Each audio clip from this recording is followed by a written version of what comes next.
Ladies and gentlemen, good day and welcome to Modi's Navnirman Limited H1 FY26 earnings conference call. As a reminder, all participant lines will be in listen-only mode, and there will be an opportunity for you to ask questions after the presentation concludes. Should you need assistance during the conference call, please signal an operator by pressing star then 0 on your touchtone phone. Please note that this conference is being recorded. I now hand the conference over to Ms. Navnirman. Thank you, and over to you. Thank you. Good afternoon, everyone, and welcome to the H1 FY26 earnings call of Modi's Navnirman Limited. Today we have with us Mr. Mehak Modi, CFO and Adfactors IR team. We will begin the call with the opening remarks from the management, after which we will have the forum open for the interactive Q&A session. I must remind you that this conference may include forward-looking statements about the company, which are based on the belief, opinion, and expectations of the company as on date of this call. The statements are not the guarantee of future performance and involve risks and uncertainties that are difficult to predict. I now hand over the conference call to Mr. Mehak Modi for opening remarks. Thank you, and over to you, sir. Good afternoon, everyone. It is my privilege to welcome you all to the Modi's Navnirman Limited maiden post-result conference call of H1 26. Before I begin, I would like to express my gratitude to all the investors, analysts, customers, partners, and for the trust they've placed in us. Now I'll give a brief about the company. What is Modi's Navnirman Limited? So Modi's Navnirman was founded by my father in 2009. By my father Dinesh Modi, which we started real estate in 2009 by taking up smaller projects. In the last 15 or 16 years, we have been emerging as a premium real estate developer on the pillars of quality, trust, transparency, and timely execution. In these 15 years, we've already completed 15 projects. We have in pipeline 5 projects which are ongoing, and we have another 3 upcoming. Now I will just give you a business overview currently of our journey and everything. Our journey began with a single goal to transform the urban living by creating spaces to inspire and enrich the lives of the common people. In over a decade, we have delivered more than 6 lakh square feet. We have around 7.5 lakh square feet of ongoing work, and the upcoming work is of more than 10 lakh square feet. Our major area of focus is Kandivali, Borivali, Malad, the western suburbs of the Mumbai, that is Kandivali, Borivali, Malad, Goregaon, Dahisar. Our focus has always been on redevelopment, a segment that only rejuvenates Mumbai's aging housing, but also offers sustainable, capital efficient, and growth opportunities. We as a company are very asset-light driven company.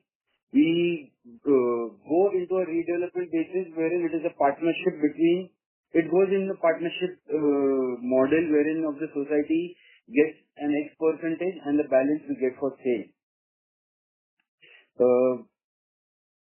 This allows us to maintain strong liquidity, and I'm glad to share that we are a debt-free company. For the FY20, I'll be going on to the operational and financial highlights of the first H1 results.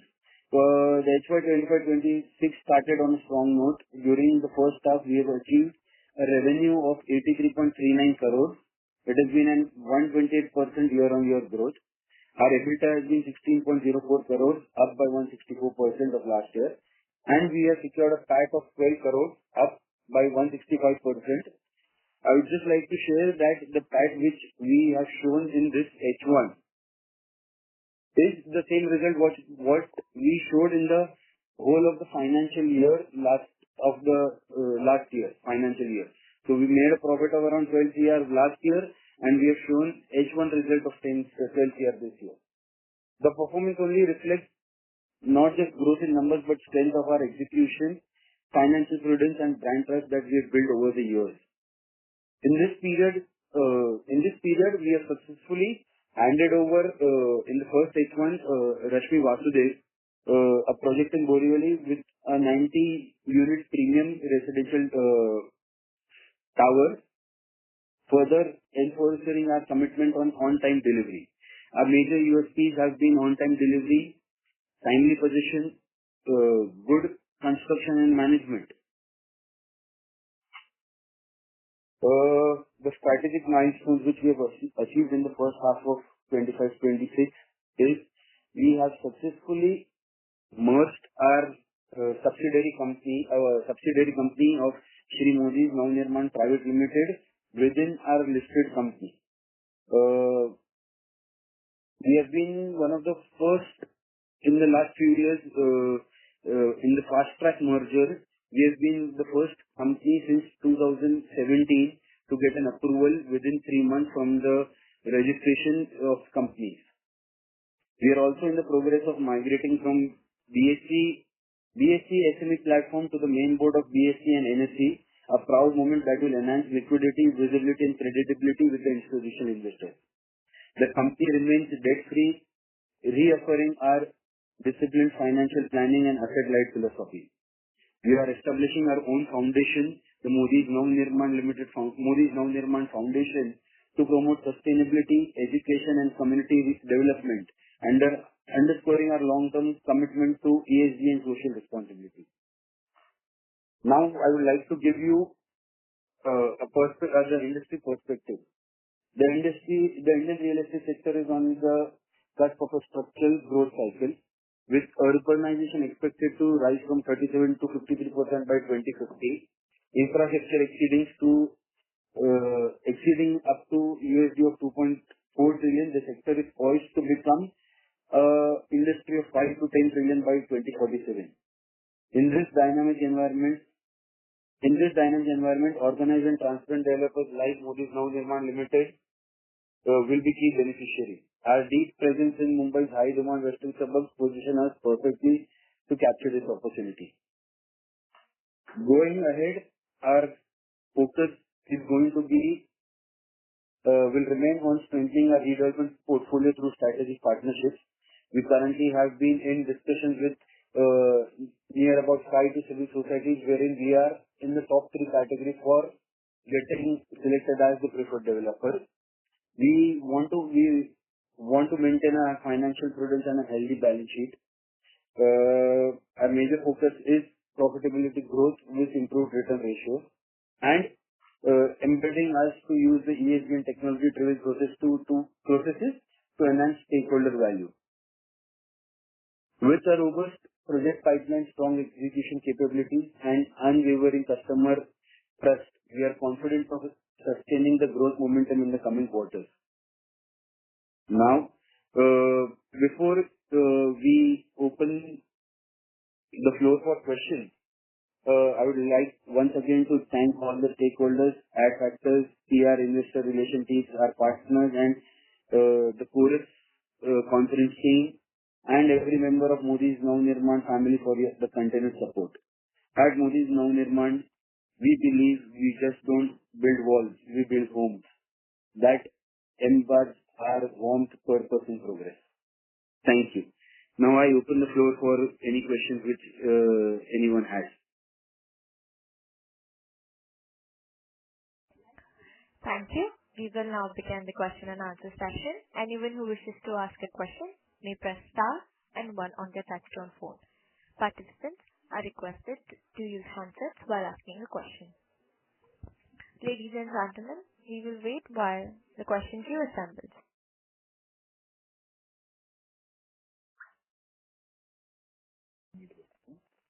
A reminder to all the participants that you may press star and 1 to ask a question.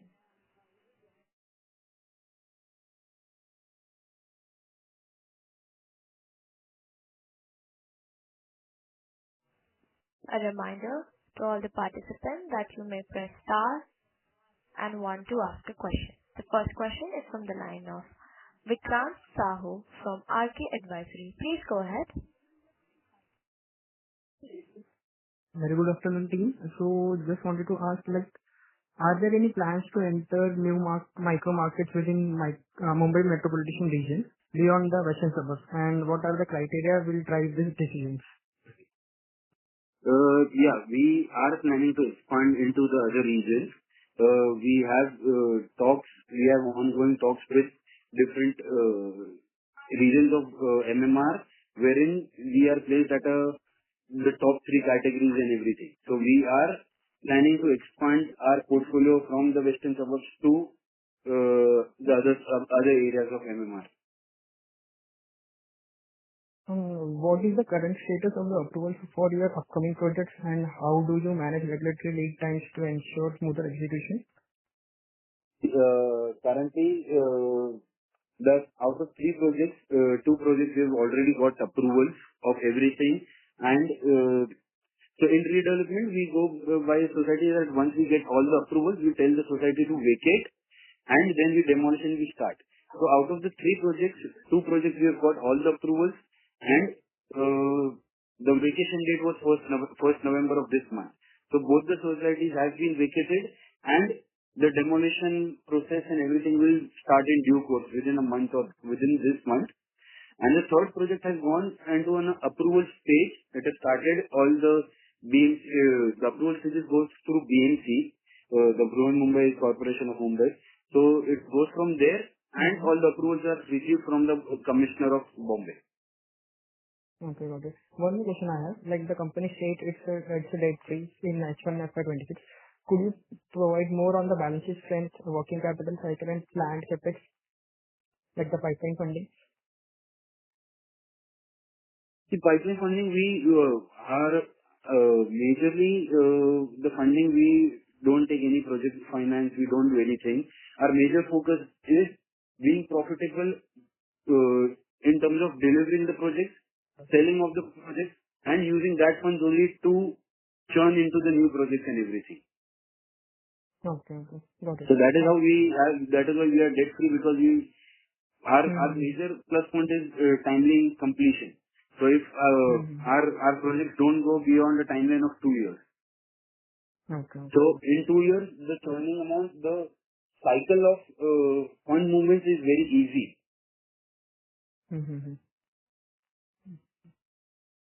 Okay, got it. Thanks. Thank you. The next question is from the line of Vijay Pandey from Navnirman Wealth Management Limited. Please go ahead. Hi, sir. Thank you for taking my questions. Couple of questions I will put. Sorry, but I am not worked on this real estate field, so my questions may be pretty basic. Just wanted to understand so our focus is mainly into western suburbs, or do you plan to expand to the other parts of Mumbai and also to other parts of Maharashtra? We plan to expand to other regions of MMR as well. There are plans going to expand. So our focus will be mainly on the redevelopment projects, right? Yes. So currently, what is the, like, in terms of the industry size or industry expectation, how do you see the current industry size for the redevelopment project in MMR? See, industry size, you can't take a ballpark figure, because what happens is Bombay has everything in terms of redevelopment, construction, slum projects, MHADA projects. So to bifurcate just redevelopment becomes difficult.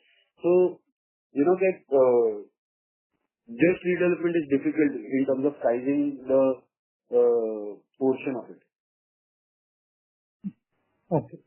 I understand that part too. Additionally, sir, in case, so how much time does it take for us to complete the order? So once we get the order for consider building. So I'll brief you with the process. So there are tenders which come out of societies for redevelopment. We fill in, we give our offers, then those are shortlisted. Then we do a presentation of what we envision for the project. That is how then we get selected. Once we get selected, then we sit with the society and take the approval from the society on the plan, and then we give out to the BMC and the concerning departments for approvals. Once that approval comes, that is where our major cycle starts of completing the project. So that once society vacates, till the time they don't come back, we finish the project with, we give them possession. That roughly takes around 2 years for us. Okay. And so what is the time taken between the tender and the approval generally? See, time, I'll tell you, once the society gets out tender and selecting the developer, it takes around 4 to 6 months from by the society standards, because they have to follow protocols, they have to take 15 days meetings and everything. So that takes 4 to 6 months. And once we submit for approvals, so the approvals from the concerning departments come within 2 months' time. Okay. And so in terms of the upcoming projects, we have 3 upcoming projects. Yes, sir. This should be done by FY 27 or FY 28? Yeah, FY 27, 28 it should be. FY में जितना पूरे साल में जितना किया उतना उसमें half year में अभी किया. Hello? Sorry? Yes, no, someone came in between, so I could not hear you. Yeah, that should be done by 28. Okay. ठीक है. Thank you. Yeah. Thank you. The next question is from the line of Nimish Pandya, an individual investor. Please go ahead. Hello. Am I audible? Yeah. Thanks for giving me this opportunity, sir. Sir, I have couple of questions. So my first question is, given the high interest rate environment and affordability challenges, what trends are you observing in bookings or in cancellations and also in price movements? Could you shed some light on? See, the interest rates are not majorly affecting the sales and everything. In terms of oversupply being there, that hampers the sale. In terms of number of projects being developed, that hampers the sale. The interest rates don't matter a lot because people want to take new flats, new opportunities, new amenities and everything. So post-COVID, the mindset wherein it was a saving mindset, you should not be spending that much. Post-COVID, it has drastically changed into spending on yourself and the amenities which you get and everything. So the market has changed, the market dynamics have changed that way, post-COVID. Second thing, you asked about the rate. The rates of Bombay are going to be this way. There will be no reduction in the price because the cost in Bombay is high. In terms of, if you were to see the cost which the BMC takes, the cost which society takes. So my acquisition cost is always going to be high. It is never going to be down. So the sale prices will never. It will see minor reductions because once if someone wants to sell off early flats to generate capital, that might be the case. But other than that, there will be no drastic changes in the price. If you can say there will be changes up to 5 to 10% changes, but not more than that. Got it, sir. Got it. So my next question is with H1 profits on par with full year FY25, how do you see the FY26 progressing? Could you outline your expectations for revenue or the or margins or area sold launches and handovers? See, so we are targeting to maintain this. The full year results will be going on these lines only. That is what we are assuming. It can be a little better, but not less than this because we are going to be delivering one more project, probably this month, delivering it. So that will create a lot of impact on the sales and everything. The result will be a bit better than what it is because of the factors wherein we are delivering one more project. Fair enough, sir. Thank you, sir. Thanks a lot. That answers my questions. And congratulations to you. Thank you. Thank you so much. Thank you. The next question is from the line of Shanaya Jain, an individual investor. Please go ahead. Yes, please. Hi, sir.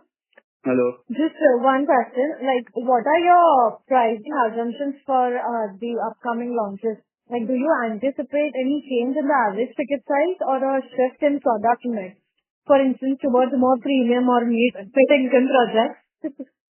See, so the 3 projects which are upcoming, we have in different areas. One is coming up in Daisur. So we have made the project in a way it is more of an affordable area. We have not gone into more of luxury, but we have gone into affordability. The one project, Rashmi Icon, which is coming up in Kandivali, that is a bit going on the medium luxury segment area. And the third project, which is there on the main link road of Malad, that is going into more of a luxury category. So we select areas, we see what demands are there in the areas, we analyze, we study, then we pitch it in a way wherein it is affordable for us to, sell off the flats and everything. Okay. And just like one follow-up question, like following the merger and with the enhanced scale, like do you foresee opportunities to expand like beyond Mumbai or diversify into other segments such as commercial development or any like affordable housing or something? Yeah. We are into all those things. So currently if you see, we are not a legacy business. We have been into real estate since 15 years. So to accomplish this much in 15 years has been a proud moment for us. So now where we have made a base wherein our hands into construction have been very good, now we are expanding into other segments of commercial, township projects, all those things we'll be exploring. Okay. Sure, sir. Thank you so much for answering all my questions. Once again. Thank you. Thank you. The next question is from the line of Akash Sharma, an individual investor. Please go ahead. Yeah. Hi, sir. Thank you for the opportunity. I have a few questions. First of all, sir, during our first half of FY26, we have, already achieved the profit levels which was in previous years. So, do you have any guidance for FY26? That at what levels can we achieve our top line and bottom line? We are on target to achieve what we have achieved already. So the end should be in par with this result only. We'll be closing what we have shown in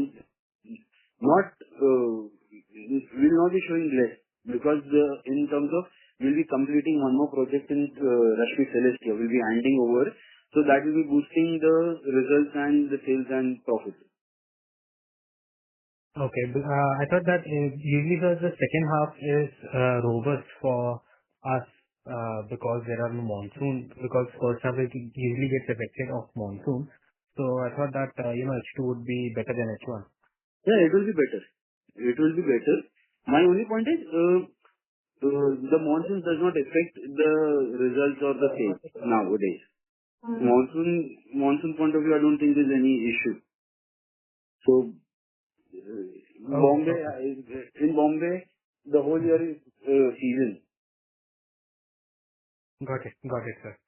And sir, my next question is like post-merger, do you see any opportunities for non-Mumbai expansion or diversification in suburban areas? Yeah, we are looking into that as well. We are planning to expand into the suburban areas, other regions of MMR as well. Okay. Can you give some examples of the areas that you are planning to expand in? We currently have discussions in Santa Cruz. We currently have discussions in Thar, Ghatkopar as well. So different regions we are in negotiations with societies and where we are into the top 2-3 shortlisted developers.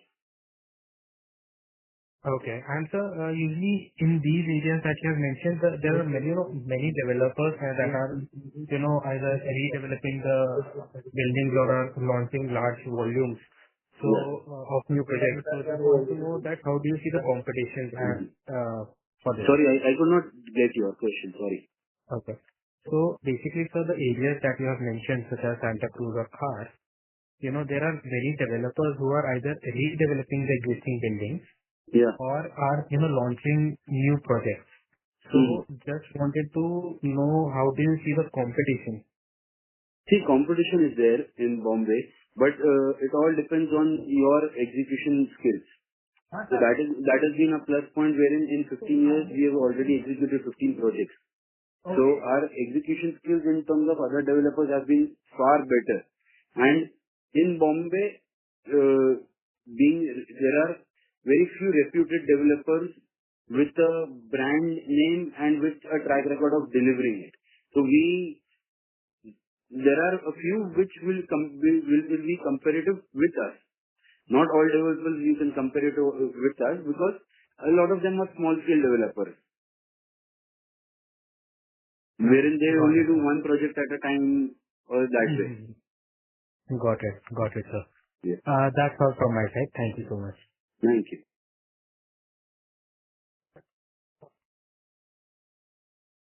Thank you. A reminder to all the participants that you may press star and one to ask a question. A reminder to all the participants that you may press star and one to ask a question. The next question is from the line of Anuj Panwar from Family Office. Please go ahead. Yeah, hi. Thank you for the opportunity. I just have one question. So, just wanted to check what are your pricing assumptions for the upcoming launches? And will there be any uptick in the ticket size or any change in the product mix? I'm saying when we compare the premium segment and the mid-income segment. Sorry, the prices vary from the locations. So the project which we are having in Daisar, we are targeting around 23,000-24,000 of the rate.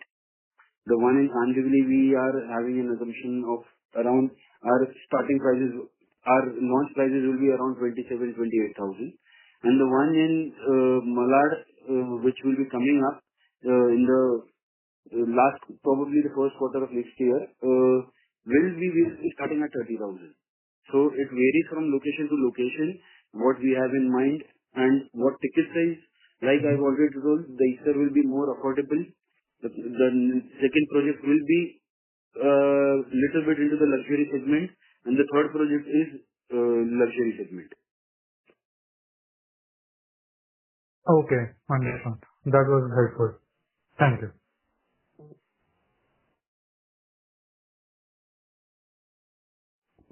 Thank you. A reminder to all the participants that you may press star and one to ask a question.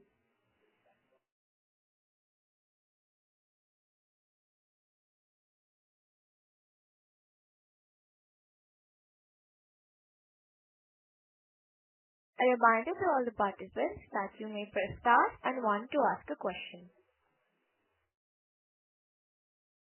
A reminder to all the participants that you may press star and one to ask a question.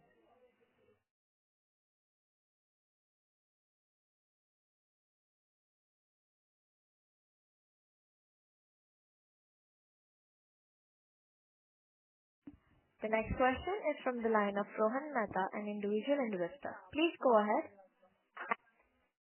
Hello. Good afternoon, sir. Am I audible? Yeah. Hi, sir. Sir, I just wanted to get some color on your land acquisition and the project-related pipeline and the plan for the next half of the year and maybe for the next financial year as well. See, I gave currently we have 5 projects ongoing, out of which one will be completed in the H2 of FY26, and we have upcoming 3 projects, out of which 2 we will be probably starting in the last quarter of this year. So these are the pipelines, and the third project is probably in the second quarter of next year. Okay. And in terms of land acquisition, we go into a redevelopment model. wherein societies bring out their tender and then we bid into that process and then we take projects. So practically there are no land acquisitions. It is more of partnership with societies, you can say. Understood. Got it, sir. So, sir, do you see maybe by the end of this year any sort of vision in terms of what would be the breakup of new development versus redevelopment versus commercial? So what do you need breakup of? So I think that in terms of our revenues, what kind of percentage of revenue would be coming from commercial versus from residential, and within residential also if there is a breakup between new development greenfield and society redevelopment. See, I majorly do society redevelopment, so the whole the revenue which is going to be booked, it is going to be booked from this only of redevelopment model. The new projects which we are going to start, we follow a percentage completion method. So the new projects which we are starting, those will not be coming into books probably this year, this financial year. They will be shown in books next financial year. Next year. So whatever the results and everything is going to go, the results is going to be based on the current projects which are ongoing. And we majorly do residential projects. Commercial, we have around, not every project has commercial, but one project, two project. Out of the 5 ongoing, I have 2 projects with commercial and other 3 are purely residential. And commercial will also be in the range of around 10 to 15%. Okay. And sir, in terms of geographical presence, we are primarily in the MMR region. So any sort of plans to expand outside, or how do you see how geographical presence pan out for the next year? Yeah. We are into discussions for other regions of Bombay as well, with societies in Santa Cruz, Thar, Ghatkopar. So we are now starting to expand into other regions of MMR as well. Okay. Sir, if you could just give your views on the competitive landscape, because even in redevelopment, what we see in the market, a lot of larger real estate developers are also getting in, because at least in the MMR, scope for greenfield is very limited. So redevelopment seems to be the flavor of the industry as of now. Yes. Do you see any pressure from competition, especially from the larger players also, apart from the smaller ones? Not actually, because larger players deal into larger plot sizes. They will not be coming into smaller plots. So I'll give you an example, 2,000 square meter to 5,000 square meter will be our range. 10,000 square meters is a project where larger players will come in, wherein you have your Lodha, you have Mahindra. All those go into that market. They go over there. They don't come into this. Plus, a lot of larger players don't also get into redevelopment. For example, Oberoi does not do redevelopment. Right. So my point is, they do different segments of real estate. So there is a lot of Oberoi just acquires land and builds on them. He does not do that. So everyone has a different model, the bigger players. Right. So then currently we are almost virtually debt free. So is there any plan to take on debt, maybe to take if there is sufficient project inflow, or do we plan to maintain the current debt levels? We plan to maintain current debt levels. There are no debt levels actually. Right. So we are on that vision only, that we don't want debt. But see, you don't know what future holds for you. But as of now, what we see for the next couple of years, I don't see we raising any debt. Understood. Yeah. All right. Okay, sir. All right. That's all from my side. Thank you for taking my questions and all the best. Thank you. Thank you so much. Thank you. That was our last question for today. We have reached to the end of the question and answer session. I would now like to hand the conference over to the management for closing remarks. I would thank you all for joining us on this call and seeing our vision, what we as a company have for the next 2-3 years, and what we plan on to develop and take the company on better heights. So thank you to the Chorus conference team. Thank you to the iFactors team, and thank you to all the analysts, investors, private investors, and family offices to join us on the call. Thank you. On behalf of Modi's Navnirman Limited, that concludes this conference. Thank you for joining us, and you may now disconnect your lines.